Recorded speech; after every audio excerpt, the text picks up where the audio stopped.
गोला सबटाके मिथिलाक बैसारमे अहाँ सबटाके फेरसँ स्वागत अछि। आइ फेरसँ हमसब एकटा नया चर्चा लऽ कऽ आबि गेल छी। चर्चा अछि जे अखन यूजीसी लऽ कऽ अपना पूरा देशमे बहुत ही बात विचार भऽ रहल छै, गहमा गहमी चलि रहल छै एक तरहसँ। तऽ ओही पर हमसब अपन विचार राखऽ चाहै छी। तऽ बेसिकली जे यूजीसी के बारेमे जे छै से हमर दोस्त बतेता, ताहिके बाद हम अपन चर्चा बताएब जे आखिर छै की आओर केना अपना सबके एहि तरहके एहि चीजके लऽ कऽ सोचबाक चाही। सो बेसिकली यूजीसी जे होइ छै वो ओकर फुल फॉर्म होइ छै यूनिवर्सिटी ग्रांट कमीशन, जे की करे छै यूनिवर्सिटीमे या कॉलेजमे या हायर एजुकेशनके कोनो भी शिक्षा संस्थानमे अपन नियम कानून जे भी स्टूडेंट छै ओकरा सही हक भेटे, यूनिवर्सिटीके फंडिंग देनाइ, ई सब काज जे छै से यूजीसी के होइ छै। तो है ना यूजीसी जे इएह नियमके लऽ कऽ जे अपन अखन क्या मतलब करेंट के प्रधानमंत्री छै से एकटा नियम निकाललखिन है 13 जनवरी का 2026 में, मतलब किछुक दिन पहिले, जे ओ मतलब जातिवाद के लऽ कऽ एकटा छै कि सबसँ पहिले ई नियम एलै कैले, ई नियम एलै आनलकै जे भी यूनिवर्सिटी हायर एजुकेशन जे भी कऽ रहल छथि, जे भी यूनिवर्सिटी कॉलेज या प्रोवाइड पढ़ि रहल छथि ओकरा सही हक भेटे। और हक एहन जे मानि लिअ कोनो भी जाति धर्म के नाम पर या फिर डिजेबिलिटी के नाम पर, जकरा फिजिकल डिजेबिलिटी छै या कि ओ पिछड़ा जातिसँ छै या जकरा गरीब घरसँ छै, ओकरा साथे जे शोषण होइ छलैए या कोनो भी तरहके ओकरा साथे जे भेदभाव होइ छलैए ओहिके खत्म करऽके लेल ई कदम जे छै से एहिके रूपमे नया नियम आयल छलैए। तऽ ई नियममे इएह छलैए जे मेन छै जे जाति धर्मके लऽ कऽ या कोनो भी मेन छै SC ST के OBC के जे छै एहि सब नियमके ज्यादा फायदा भेटतै और हुनके सबके लेल ई लेल गेलैए। तऽ एहि नियममे जे छै से ओकरा सबके प्रायोरिटी देल गेलैए जे ओ सब कोनो भी तरहके भेदभावके तुरंत जे छै से कंप्लेन के रूपमे कऽ सके और ओहिपर एक्शन लेल जा सके। और ई कंप्लेन सिर्फ स्टूडेंट और स्टूडेंट के बीच में नहीं छै, ई कंप्लेन एकटा स्टूडेंट मास्टर पे भी कऽ सकै छै।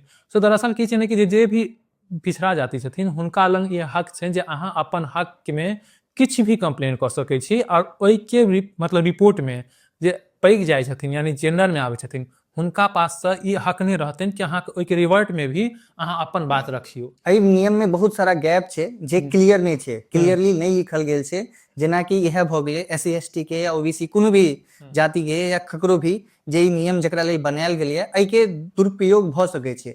दुरुपयोग एहि लेल एना भऽ सकै छै जे एहिमे मानि लिअ केओ भी गलत मानि लिअ फॉल्स कोनो केस कऽ देलकै ककरो खिलाफ, जे हम मतलब ककरो साथे कोनो शोषण नहीं भेलैए तकर बावजूदो केओ कोनो भी दोसर एंगल लऽ कऽ ककरो साथे ई चीजके उल्लंघन कऽ देलकै तऽ हुनका साथे बादमे अगर ओ गलत साबित भेलखिन तऽ की हेतै ओहिके लेल कोनो भी एहिमे जे छै से क्लियर अथी फेस नहीं देल गेल छै। और जेकरा पर केस भेलै ओकरा पास ई हक्को नहीं छै कि अहाँ रिवर्ट में हुनका से किछु अहाँ कहियो कि अहाँ प्रमाण करू कि हम गलत केलहुँ अहाँ साथे। तऽ मतलब एक तरफा कहि सकै छियै कहीं ना कहीं, और ई मास्टर पे भी छै। और एहि तरह के अगर नियम बनलै तऽ मास्टर दबाव में आबि कऽ भऽ सकै छै कखनो काल कऽ गलत भी डिसीजन लऽ सकै छै। मानि लिअ कि जे हम केलिए केस, ठीक छै, सामने वाला पास मतलब हक्के नहीं छै कि ओ हमरा पर क्वेश्चन कऽ सकै कि हम गलत सही में छी कि नहीं छी। तऽ इएह छै से सबसँ बड़का लूप होल छै कि एकर दुरुपयोग बहुत भऽ सकैए। एहन मानल जाइ छै कैलाकि एहिमे क्लैरिटी नहीं छै कोनो भी तरहके, जे अहाँ अगर गलतो कोनो भी ककरो खिलाफ अहाँ ई चीजके इशू रेज करै छियै तऽ ओकरा बादमे की फेस करऽ पड़तै एहिके लेल की कथू नहीं छै देल कतहु एहि नियममे। ई नियमके हमसब अहाँके PDF और जे भी एकर इमेज छै सोर्स ओ हम अहाँ सबके देखाएब।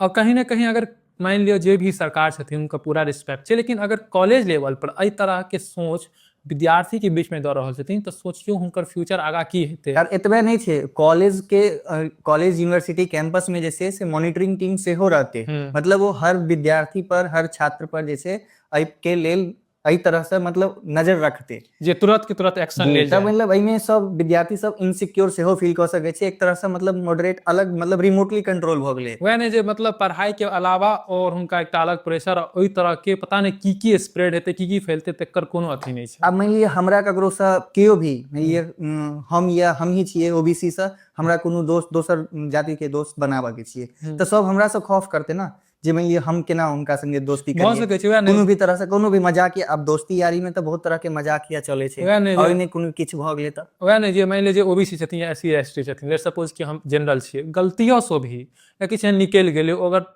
ऑफेंसिव भऽ गेलखिन हुनका कोनो बात बुरा लागि गेलनि, ओ बिना पूछनो अगर हमरा पर केस कऽ देलखिन तऽ हम किछु नहि कऽ सकै छियै, कैला तऽ हमरा पास ओ हक्के नहि छै कि हुनका हम डिफेंड करी अपना आपके, जेने हमर कोनो कहऽके एहन इंटेंशन नहि छलै। बिल्कुल। ता उपरांत अगर गलतियो होइ छै तऽ ई चीज जरूर हेबाक चाही कि अहाँ अपन बातके रखियौ सामने। बिल्कुल। तऽ इएह छै जे अब सोचियौ जे कॉलेज लेवल पर एहि तरहके जातिवाद के अहाँ बढ़ावा दऽ रहल छै कहीं ना कहीं, अपने आप में एकटा ई बढ़ावा छै। बिल्कुल। तऽ ई एकटा इहो छै जे कॉलेज लाइफ में अगर स्टूडेंट एहन सीख लेते तो एक दोसर के साथ लोग रहते केना, ओकर लोग सीखते केना अगर डर जेते तऽ, मतलब एक दोसर के बीच में, तो ई बहुत बड़का छै। और मास्टरो जहन पढ़ाबऽ आबै छथिन तऽ हुनकरो फ्री माइंडेड रहै छथिन जे किछु भी बाजि लेत या किछु एहन हंसी मजाक भऽ गेल, लेकिन एहि तरह के डर से ओ बाजऽ में संकोचित हेथिन। तऽ कहीं ना कहीं एकटा ई अपना आप में बहुत ही कॉन्ट्राडिक्ट करे छै ई रूल। बिल्कुल। और ई चीज के मतलब बदलाव, मतलब नियम में हेबाक चाहिए, क्लैरिटी हेबाक चाहिए, बदलाव नहीं होए। नियम चलू हम सब एक्सेप्ट करे छै, नियम सही छै, लेकिन एहिमे क्लैरिटी हेबाक चाही जे मानि लिअ कि ओ गलत इशू रेज करे छै ककरो भी खिलाफ, तो ओहि पर सही कार्रवाई हो, या फिर ओहि के कार्रवाई करऽ से पहले ओ चीज सही छै या नहीं छै, ओहि के क्लैरिटी हेबाक चाही जे केना होइ छै। और कहीं ना कहीं अपना सबके इम्हर ई चीज के बेहद जरूरी है, कि बहुतेको साल से अपने सब जाति प्रथा के लऽ कऽ ऑलरेडी पीछा चलि रहल छी। अब नया पौध, नया जे जनरेशन छथिन से कहीं ना कहीं खत्म करऽ चाहै छथिन। तो ई प्रधानमंत्री जी नवका रूल बना कऽ और एकरा कहीं ना कहीं और दबा भऽ सकै छै कि दबि सकै छै, एकटा चांस छै। तो हमसब मतलब हमरा सबके खास कऽ, अपना सबके खास कऽ एहि चीज पर कनी बेहद मतलब ध्यान देबऽके जरूरी है।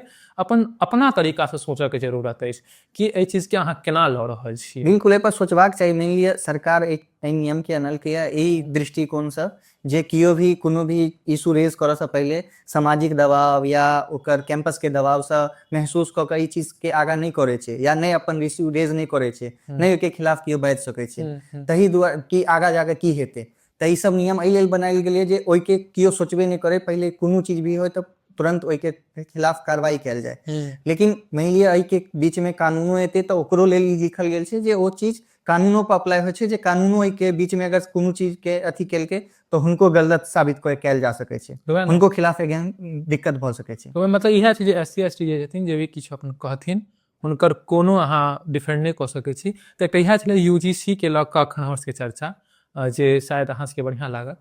और जे भी किछु गलती भेल हुए ई तऽ माफी मांगऽ चाहै छी। कारण अहाँ सबके की राय अछि, अहाँ अपन कमेंट में बताउ, हमर सबके जे गलती भेल हुए ओ सुधार करू। हाँ, पूरा कमेंट सेक्शन खाली अछि, अहाँके जे विचार हुए कमेंट सेक्शन में पूरा बताबू।